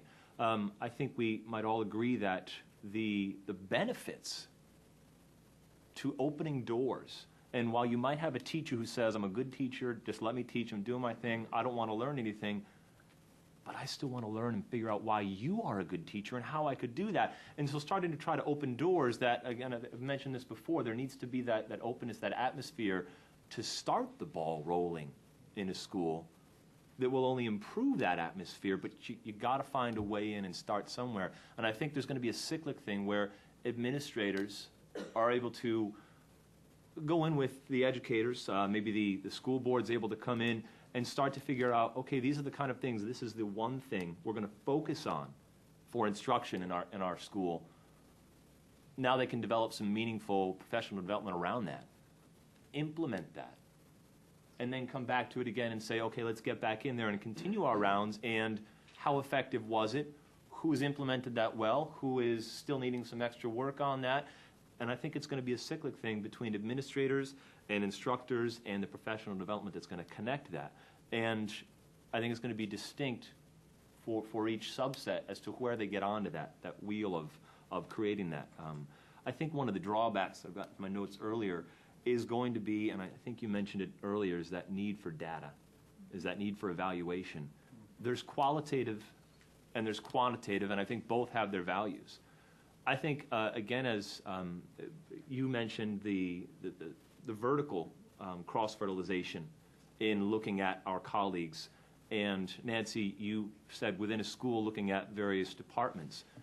Some wonderful projects and even little one-offs with other teachers have developed from me going in and watching one of my friends and colleagues who teaches English and saying, wow, your kids are learning that? I didn't know they were learning that. because I'm doing this in science, and how about we both spin up and boom, boom, we get a little synergy going, and there's a benefit there. Kids, tie in. And getting to see some of my students in a completely different atmosphere, put them wherever on the spectrum you need to put them, and then see them in another situation, whether they're quiet as a, hey kid, does this say anything? Won't shut up in my class. Or vice versa, or really struggling in my class, but man, I get to see them shine for a moment. That's qualitative. Do I improve as an instructor? Do I now come back to approaching my students with a more open mind and saying, wow, all of you guys have your fortes? And so I think there's going to be a challenge in creating, amassing the right data and focusing on the right analysis and evaluation of the process. You've opened that door to that key question. And one of the reasons I think as a society people endorse the kind of simple measurements of No Child Left Behind is that there was a growing skepticism in many parts of the community about what was coming out of the schools. And I began to hear in the business community people would say, well, a high school diploma really doesn't mean anything to us. This would vary, of course, school system by school system. So then there was this kind of almost, my impression is kind of a lockstep approach in terms of the current application of No Child Left Behind. And seemed an unawareness that cohorts differ, that I think if I were teaching history, let's say, one year, and then the next year I had 30% of my class was made up of recent immigrants from Eastern Europe who were struggling with English. I mean, why would you expect I would have the same measurable result on the test as I did the year before, even though I might be doing a terrific job in raising the understanding and the level of competence of this group of immigrant children? On the other hand, I'm haunted by a survey they did in Oregon 20 years or more ago, where they asked a large number of 17-year-olds to make change for a $5 bill. And a depressingly high percentage couldn't do it. And I have run into that experience ordering a hamburger, and then, oh, well, maybe I'll add a cup of coffee, and the clerk saying, oh my gosh, now I've got to make change because, she had to correct it. So there is some of this basics that just to function that people in some systems aren't getting. But I wanted to go back to your question about how do we measure these results, because there is a pressure in virtually every quarter. If you have a grant from a foundation, well, what's the impact of what you're doing? Does this study make any sense? Seems like an interesting study. Who read it? Has legislation been introduced to make this change? All those kinds of questions. How do we, if the medical model in its various forms seems to be widely embraced and seems to be something that is being now experimented with, how do we measure those results in a way that helps us embrace it more or correct it or move on to something else? I would just offer, I'm not going to talk too much about it because it's pretty complicated, but there is a really good model in New York City. It's a consortium for performance assessment standards, and they are a group of, started out as like 10 schools. I think they're up to 40 schools. They do performance-based assessment measurement, and New York has a Regents model of testing where they do subject matter tests in high school for graduation requirements. It's a math, a history, a science, and English. And the schools in the consortium have waivers from all tests except for the English. So they have been able to demonstrate to the state of New York that their model is rigorous enough and streamlined enough and measurable enough that these schools no longer take math or science or history regents. And they instead do performance-based tasks and oral presentations and project-based assessments. Some of the fellows were able to go see a couple of this sort of like small, in the lower high school level, roundtable presentations, which students at my school do 6th grade through 12th grade, every subject, every semester. So 15 to 20-minute presentations of learning, along with actual tasks, that are performance-based and application-based. So that's one model. It requires an intense amount of time, it requires an intense amount of effort, and it requires a whole school commitment. It is not something that you can implement by yourself in your classroom, and it is not something that you can probably implement in isolation, which is the big problem that Sue was talking about and that Nancy was talking about. It requires a lot of alignment, and it requires a lot of training. One of the very first things Tracy said was that you have to really train all the stakeholders. We had to train ourselves into what does this look like? What does it mean? How would I know if a kid knew systems of equations? How would I know? What would it look like? What would they have to demonstrate for me? And it required a different approach. And that's one model that is working and has been accepted at least in one state. And you know, people come from all over the country to look at this model within the consortium schools, and it takes on different forms in different locations. But again, it's a local thing, and that's kind of what Jonathan was saying, is that you have to go locality, you have to decide what is going to work for you. It became a tool for instructional focus. If you are going to require students at the end to stand up for 15 minutes and present their learning and demonstrate on a wide modalities that they understand something, then you as a teacher have to craft your practice differently. Which the last question on this list, which I think we've kind of diverted from the list, was what are the outcomes and how do you measure this? And I think that's the one you have to start with first. You know, what are you going to measure? If you want students to take a test that is multiple choice, that is created by somebody other than the people who are teaching the content of the test, then that is one approach. If you want students to be able to demonstrate learning in any other way, shape, or form, even if it's a multiple choice test that I create, that I know that is aligned to my standards in my district, in my state, which a lot of them are not, you know, it's a very different approach. In California, the test, you still can't look at the test. We are grading teachers and grading school performance based on a test that you are not allowed to look at. And if you do not know that, go to California, talk to the teachers there. You sign a waiver saying, I will not look at the test. Washington State also? Yeah. So how is that a good measure of, you know, performance on any level, student performance or teacher performance? If you can't actually view the assessment tool, and then you can't discuss it, and then 3 months later you get results, that's a huge issue. And for those policymakers who are out there designing, you know, merit pay or pay linked to performance, if it's linked to a test that you haven't seen, then that creates a huge problem. You'll never create a reflective practice if you can't even see what you're supposed to be reflecting around. So that's... I wanted to jump to a door that Nancy opened up and talking about the opportunity, and this tends to be true in private schools, I think, to really talk about the student as a whole.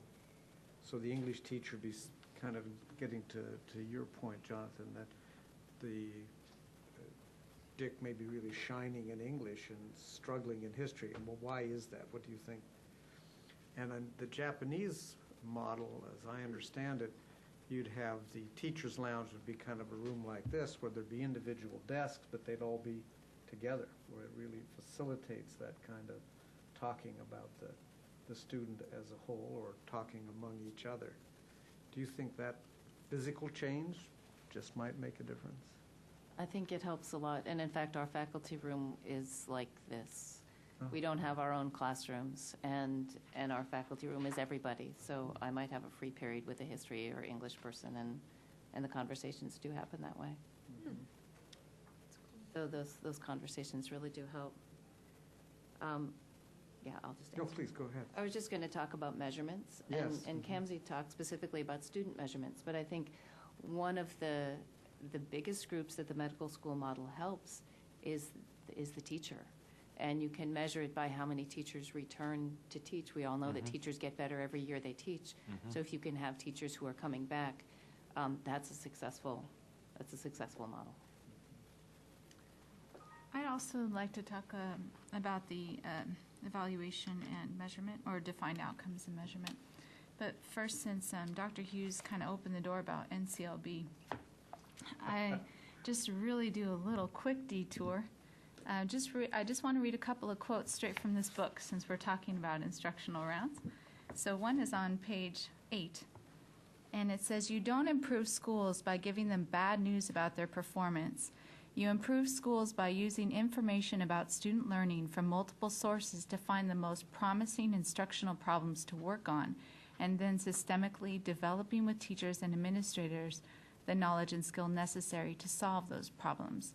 It doesn't do a whole lot of good to get failing scores year after year, and then to get penalty after penalty. How does that help anyone improve?" So there's a little that food for thought. And then there's another quote on page 12 that I like, which says, "Presently, policymakers and critics lack much understanding of the actual knowledge and skill requirements of what they are asking educators to do." So I have a little bit of a challenge that anybody who's going to be involved in passing any law about education needs to get into classrooms. That's my recommendation. But as far as measurement, focused on instruction, in my state, in the state of Washington, there are 2 groups that I am aware of. One is called Teachscape, and the other is called the Burke Group, which is BERC, the Burke Group. Based upon research, a lot aligned with research of Robert Marzano, who's done a meta-analysis really focusing upon what are the high-yield strategies that impact student achievement. They've been able to work to create protocols. So when you walk into a classroom, you actually have a protocol or something like a checklist in one of the formats, so that you can walk in and easily check off, what's happening, what are students doing, what do you see, what's actually going on in the classroom. When you have training with working on the protocols, you can get good inter-rater reliability. You can establish a common understanding about what are we seeing. The more that people get trained on the protocol, and again, the reflective practice afterwards to make sure, did you see what I see? Oh, I saw something that you didn't see. And then afterwards, you can input it straight into the computer. And then it's really easy to get a quantification of what are we seeing across the school, what are we seeing across departments, what are we seeing across the district. It's really easy. And then it's nice to be able to have those conversations about patterns. And Nancy brought up the question of cross-curricular, cross-pollination, which I hadn't spoken about because that was my assumption, is that, of course, if we're working in a school, we're going to have people going into all classrooms. In fact, in my school, when we started doing this, it was especially fascinating to get into the PE classroom and see differentiation of instruction happening there, to get into the music classrooms and see really application and relevance right in full view, to get into the technology education classrooms and see students doing those hands-on applications of math and science topics that they may learn in theory elsewhere. So it was really, really fantastic for teachers of all sorts of different content areas to benefit from that. But I just want to point out that there are already ways to quantify some of these instructional strategies that we could build upon and further develop. Well, this is such a rich panel, we could be talking for another 3 or 4 hours, but I do want to take advantage of all the expertise in the room, and let's open it up to your questions, please. And if you just could introduce yourself. I'm Jane Librand. I'm with NCATE, the Teacher Preparation and Crediting Body, and I am a former high school English teacher, so I've been in your shoes. What would be, we are working right now on revising our clinical standard for teacher preparation. So your input and your presentation is very important, and we want to carry this back to our boards. What would you recommend are the three or four elements that should be in our clinical standard for teacher preparation, for initial preparation? I mean, we have things now like we have having candidates having the opportunity to critique each other's work. That is in a rubric in our standard. But what we're finding is that most of our schools are under the student teaching model. And while that is in our standard and people are meeting that standard, I'm not sure that that's being carried out in the way that you're talking about. 1/3 of our schools have professional development schools, but not all candidates are trained in those professional development schools within those schools of education, because a lot of the PDSs have been on grants and at the margins. So, and if we required rounds to be done, if we put that in our standards as specifically that word, how then could we make the P12 schools that our students go into make that happen? I mean, we have to have P12 cooperation. And so, if we put something in our standards that might not be able to be carried out, how would that work for us? So it does have to be simultaneous transformation of educator preparation in B12, but being realistic, what are 3 or 4 things that should be in our standards as we revise our clinical standard? Having had many student teachers in the past, I've seen a big difference between those student teachers who understood the professional teaching standards, and they came in with a portfolio of evidence of things that they had done with students during their observations and their clinicals before they started student teaching, so that they could work on their weaknesses of what they did not cover in the professional teaching standards. So I think that has to be upfront. Those teachers who came in with that portfolio were so better prepared to do student teaching than those who had heard about them but hadn't done anything with them. So just having the professional teaching standards right there in everything that they do and work towards, and collecting evidence from the very first observations they do. Anybody else have I think here's an opportunity to make policy as we speak. I have also had student teachers, and it was fun. It was fun. I guess based upon this model, I think the word rounds, again, like I said earlier, that's not going to make a lot of sense to a lot of educators. I wouldn't use that word. I would say something like instructionally focused classroom observations. I know it's longer than rounds, but at least people go, oh, I know what that means. And connected research, if they could be using templates similar to what we've been talking about, to focus their classroom observations, because when my teachers were doing classroom observations, they were just kind of going in like, what does an English class look like? They didn't have any protocols. And as the mentor teacher, obviously there's a lot of work to do, so to develop the protocol is hard and also inconsistent from student teacher to student teacher. And I also recommend to do these instructionally focused classroom observations in multiple contexts. In particular, I would highly suggest that they go see schools at different grade levels than what they're going to teach, and also at various socioeconomic levels, so that student teachers have experiences with a wide variety of schools before stepping foot in the classroom. We've had a lot of teachers who have done all of their student teaching experience in one particular instructional context and are hired in a completely different instructional context and are just completely at a loss. I would have a recommendation that that I don't know that this would ever happen, but that there be some focus on, and I'm going to sound way out there, but this concept of the social justice of being a teacher. That I don't know how you put it into policy, I don't know how you write it into words, but this idea that your role in teaching is so instrumental, and what happens within your own classroom is the only chance those students get for that either day or that hour of the day.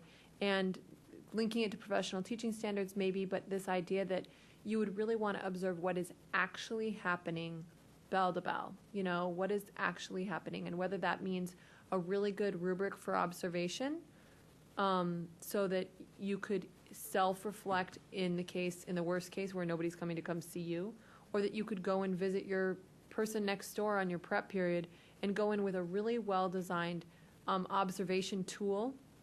We give our kids graphic organizers all the time to do things. If it's a great observation tool, that they could look at some things and not just say, yeah, the boards were neat and students were engaged. That's my least favorite comment I've ever gotten from a principal. The students were engaged. What were they doing? What were they engaged in? I watched a video of myself as part of a study that they did at Mills College, and I watched a kid sit in the back and underneath his desk for a full 45 minutes, look at a shoe magazine and pick out his next shoes that he was going to buy.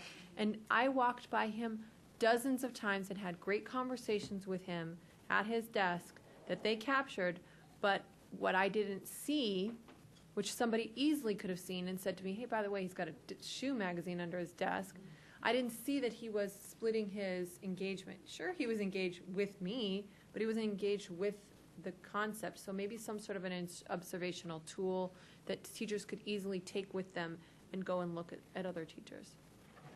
I think you're also looking at, it's wonderful to walk into a classroom with a well-defined set of goals and the rubric to look at. If it is not structured for a debrief, okay, you went and you saw this. You went and you saw 10 classrooms. You went and you saw 10 classrooms over 4 different grade levels in various subjects. Then what? To what end? What do you want them to get out of those observations? Are they debriefing with other folks in the same boat in which they find themselves? Are they debriefing with some experienced educators? Oh, you saw that. Well, let's talk about that. Did that happen by accident? Was that purpose? And are they talking with their instructors at the secondary, school where they're getting accredited? I would have without, and I think like the medical school model of rounds, I can go in and watch any number of my colleagues teach, but without some adequate time set aside to debrief with the administrator or that teacher, God, you were doing wonderful things there. How did you set that? Without the time to actually come back to that. That needs to be structured in as much as the actual observation. I would just like to add a quick comment to that. And I'm going to go a little farther out of bounds of the school. But I really believe that today the role of an educator is to go out there and promote the school and to promote education. So somehow in those instructions that you're going to give those pre-service teacher, they need to find ways to get into the community and find out what those people want to learn, what they want from their kids, and what's the value of an education. Because it's not like the old days where you went to school and whatever the teacher said was right and it was all, there was no problem. They're going to help you be better in life. And that's not necessarily what's happening today. We have to promote the very business that we're in. And I think that new teachers need to understand that as well. And I'd just like to add one thing. I think everything that's been said is perfect. But we might also consider having those beginning teachers spend some time with principals or other administrators, and that's not typically done. Even the lunch ladies, maybe, to see how everyone impacts the children throughout the school system. I'd like to add just one more comment. When I said that when I had student teachers, I saw them for 9 weeks. They were 9 weeks in my classroom, then they did a follow-up 9 weeks in a different classroom. They had 1 semester of student teaching. Everything we've just set up here, you need more time for that practice. It might be that we have to go to a 1-year student teaching clinical for them to truly be ready to go into that classroom. Would that be your recommendation? Personally, that's what I would like to Minimally? see. Minimum. Yes. Time and money. And that time and that money is tied to our profession. Especially talking with the science and math teachers, I think that we've all had the opportunity or heard our colleagues with whom we went to school and got science degrees with that, well, you're off doing this and this and that and earning what? Living where? And not that I'm unhappy. I love what I do. To raise the status of our profession, to make it when people say, let's talk about the school rounds model. How can we implement? Let's put them on par. We talk about the professional status of a medical doctor, and a teacher. If we want to get into this game, there's a time and there's money to be put into that, and it's a cost-benefit analysis. Is someone going to want to go through a 2-year, 3-year program, go through rounds and mentorship and all this to get into something that's going to offer them $25,000 or $30,000 to start?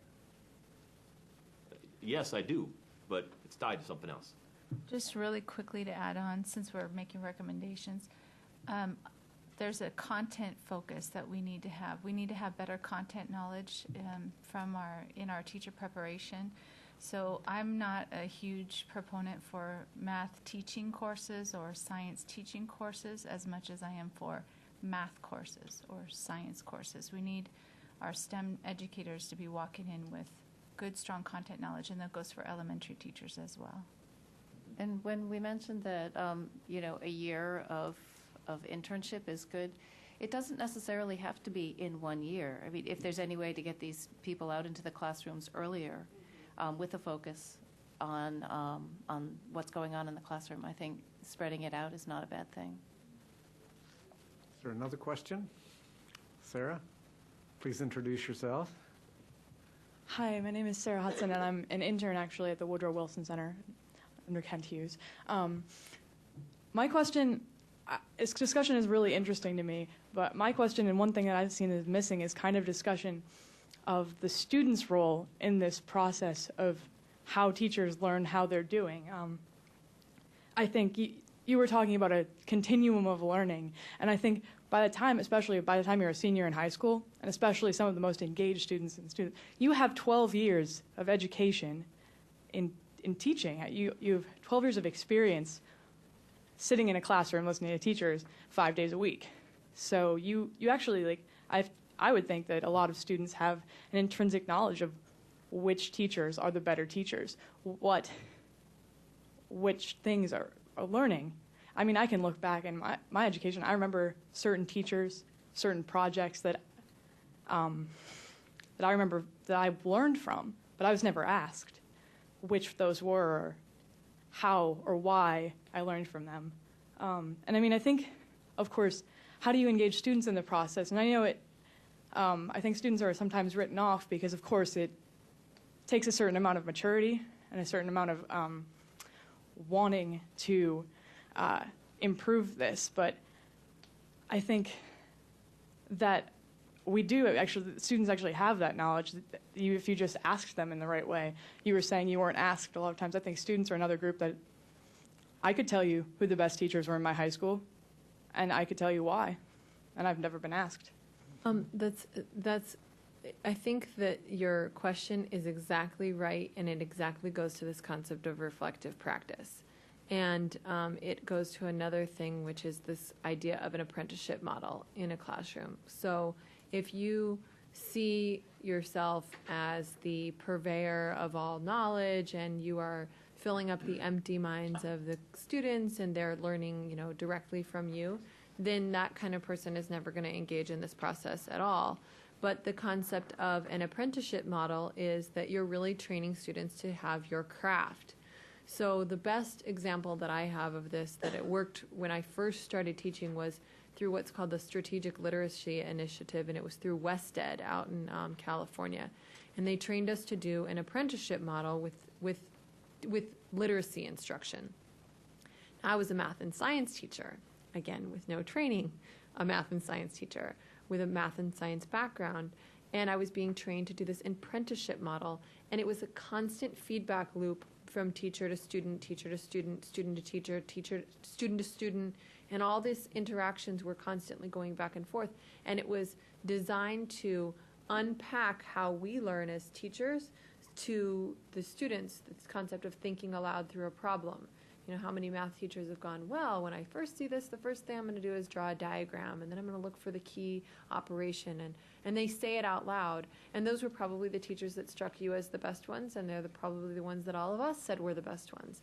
And it happens in science as well, because there's so many conceptual, fundamental concepts that go into a science classroom or a science experiment that teachers have to learn to take out of their heads and then draw from the students. What are you thinking right now?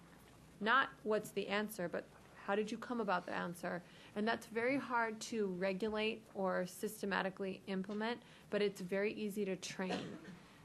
In working with student teachers, that's something that I put into the practice. Every year, every unit, every beginning of the year, I ask not only the students, but the parents also, tell me what has worked for you in the past. Tell me what hasn't. Let me know what I can do. When I've asked parents, what kinds of strategies have worked with your student in the past, it has led to rich conversations and wonderful relationships. The same thing is true for students. So when I have them write their name on their index card for the first day of school, this has gone from 6th grade all the way to 12th grade.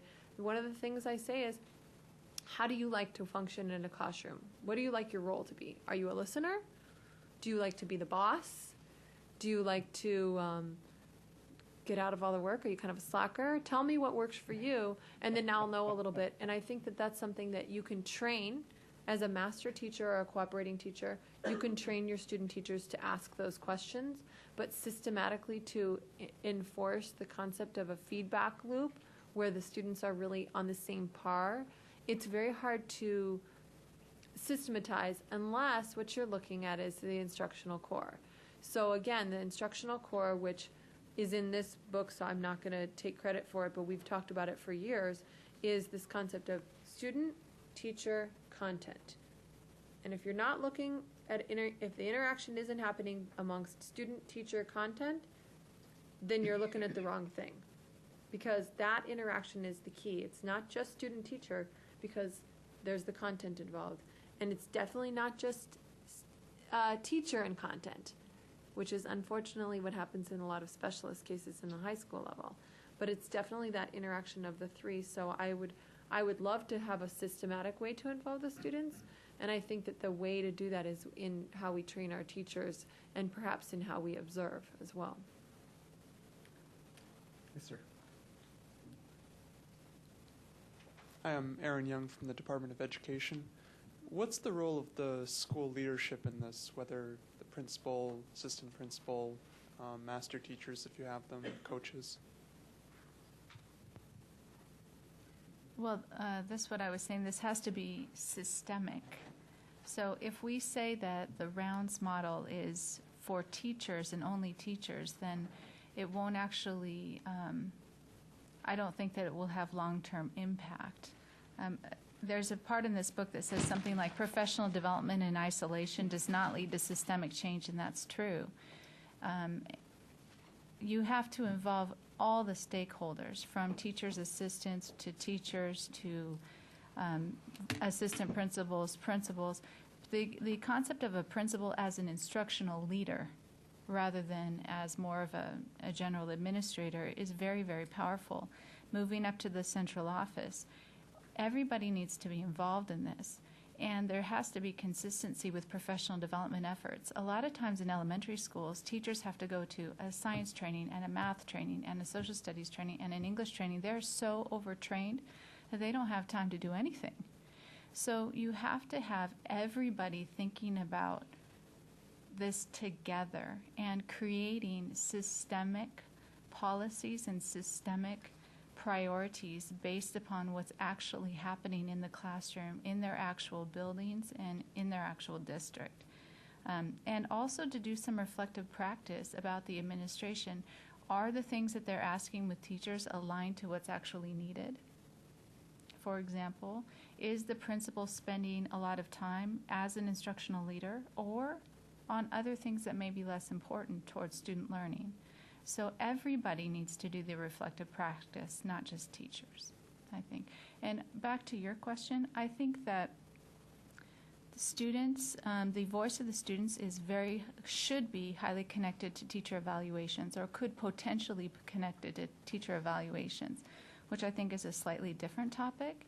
But I'm very concerned about connecting teacher evaluation results to student achievement data, because I'm worried that good teachers might not want to work in low-performing schools if that's the case. We already have trouble getting high-quality teachers in schools that aren't making AYP. And if we start penalizing teachers for working with kids who aren't, getting high test scores, then they're going to leave, especially if their pay is connected to it. But we'd never ask the students to fill out to give their opinion. Certainly at the high school level and perhaps even at middle school, it only makes sense. We do that at the college level all the time, so why not? I would rather include the student voice in teacher evaluations than to put too high of emphasis on test scores. Yes, please. Wonderful segue. My name is Alexis Holmes. I'm with the National Education Association. Oh. And thank you so much for being here, for your comments, and obviously for your service. And my question I posed to the panel, but Kamsi mentioned something very interesting, and that was your observation or your experience with pockets of excellence. And as you know, the conversation nationally can be so negative.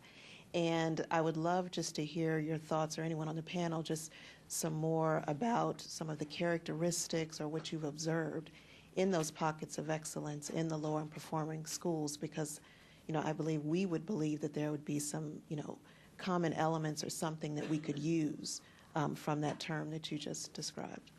Well, I'm really glad you asked about that, because it's one of the things that just, irks me so much as a teacher, to listen to sort of the war stories or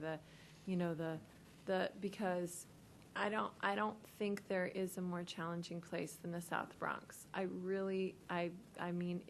sure that the South Bronx could be replicated all over the country, and it's just one of those places that the structure of the community does not encourage educational excellence. There are structural barriers in place that are putting things in place, and yet there is a teacher there at the school that I no longer work at that is phenomenal, and her students are doing amazing things. And the reason why it's stopped and it's just a pocket is because there's no impetus on the administration's end to do anything about it. To, number one, encourage her. And there are 3, I think, mechanisms that really encourage teachers: time, money, and recognition. Time, well, it's hard to create more time in the day. Some schools have gone to extended learning, extended day, which is one way to encourage innovation. So if you have a really cool project, if you want to do FIRST robotics in your day, then maybe your school will extend the day to go until 4:30 or 5, so you can fit that in. What if you are teaching at a really high needs, low performing school like Tracy mentioned, and you really have a great remediation program? Well, if you do it after school, it's hard to pull the kids, because then what are you pulling from if you do it after the school day's over? Are you pulling them from sports, which are also really important for students? Are you pulling them from extracurriculars? Are you pulling them from jobs? Do they need to go home and take care of family members? So I think extended learning and time is one key. Giving teachers more time, giving you an extra prep, giving you a planning day once a marking period. Those are things that schools I've been at have experimented with. Money. There's these per session funds or, overtime sort of things that you could pay teachers a little bit more to go above and beyond. If you're one of these excellent teachers, maybe a small stipend make you feel better, it might make you be able to go on a cruise on the summer, pay for an extra car payment, over the summer when times are lean. But recognition is free, and it is so rarely used. And these evaluations that I dug up, they have a little sticker. I'm going to hold it up so you can see. This is the thing, and then there's this little teeny tiny sticker written in about 6-point font about you have done a wonderful job, and I could not be happier with your effect on our students. And that's real small, but I've kept them, and I brought them across country with me. And every once in a while when things are tough at the National Science Foundation, I read this and I am a good teacher. But recognition could be systematically implemented. It is so easy to get recognition into local media, to community members, to even parent-teacher associations. Why not do Teacher of the Month? Why not do highlight this excellence? Why not local media highlight, instead of all the terrible things we see in the news, why not have it be a requirement that Tuesdays are Teacher Excellence Days, and local media doesn't highlight on something excellent going on in the classroom? Or throw a column in the front page the Washington Post or the New York Times where there's a little byline on what's excellent happening in our schools. That's a really easy way to encourage this excellence, because myself, I've created programs and had a combination of all three. A little bit of recognition, a little bit of money, and a little bit of time. And it made me want to keep doing them. The problem is, in order to take it to scale, in order to make it sustain, we need to encourage teachers to keep doing this, because it's a hard enough job as it is. Just teaching a regular math load or a regular science load or a regular English load, not to isolate the English and history teachers out there, is a tough, tough job. Now you put in the fact that all my students were failing algebra. They were not passing. And it wasn't because I wasn't doing a good job or they weren't trying really hard. It was a really tough set of prior circumstances that I was dealing with. So I said, you know what, I'm going to eliminate failure. I will eliminate failure, but I need money and I need time to do it. And my administration was creative. And that is why we need the administration on board, and why I'm glad you asked that question about the administrator's role in all this. The administration was very creative and did some creative funding and some creative time juggling and made it happen. And there's a woman at Harvard Business School, Stacy Childress, who actually talks about radical change that needs to take place. And this little tinkering with the system, you know, putting into place these little tiny tinkery projects is not enough. We need to fundamentally turn what we think is okay and turn it on end. And that's why, you know, I think that these little excellent pockets are everywhere. But if your goal is sustainability, and ultimately our goal is scale, those are the two key words. There has to be some sort of a systemic approach about how to encourage teachers to go and to do the above and beyond and be that excellent teacher. I'm very sorry, we're going to have to make that last question the last question. I was just reminded there's another group that's going to occupy this room. We could be here for a long time. Just a couple other notes. I want to introduce Shelley, who's also been wielding the microphone there and works with as an intern here with the PAGE program, and then Liz Byers at the back, who does a lot of the arranging and also oversees, works very hard on our Wilson Center on the Hill program and is becoming a real education maven, I would say. And Liz, remind us where the next event is on education. The next event on education is on next Tuesday, March 2nd, and it's going to be in here on the 5th floor, and it's going to be on national standards. And we're going to again draw on the brilliance and experience and insights of Einstein Fellows. Final note, there is, I think at your place, a form if you'd like to be on our mailing list, and there's various categories of things we do, and you can check those. We'll make sure that you get notice about those meetings as well. Well, would you please join me in a round of applause for next week?